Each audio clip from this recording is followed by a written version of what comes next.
had a lot of zeal. It was not lackluster in any part, in any visual, or in any space.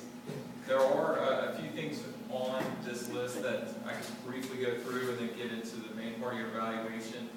Visual aids, appropriate, of course. Did you understand and be able to communicate the points through those aids? Yes. Were they clear? Yes. Were the computer-based visuals and overhead transparencies well designed? You obviously spent a lot of time in that. You brought in pictures and visuals and communicated messages through those visuals that helped tie everything together. That I felt, it's not just seeing some words on a page and then throwing up an image, but it's how you tie those together, how you use that from a lot of people's just reading and then seeing an image. It can really sink into your mind, and you did that, I thought, very well. So I like that. Your body language, you reinforced the message, you were enthusiastic, you were purpose-driven in your message, which I liked a lot. Overall, this is just a quick, brief thing, and then I'll go into a little bit more.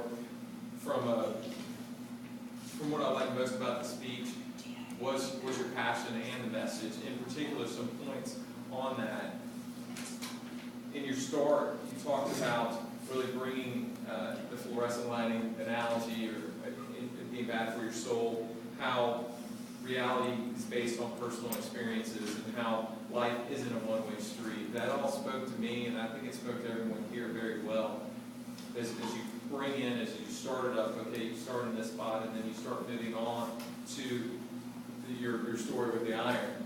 I like that, and how you reinforced what you were speaking about, and how you started the presentation and the delivery, and then put that in there right before you went to the employee versus the entrepreneurs. And this is something that we should, if you think we know, but until you kind of put it up there and walk through it, people don't necessarily think, okay, well, why can't I just go out there and be an entrepreneur and make billions of dollars? But you kind of took us through how that really works, and how you have to build that out.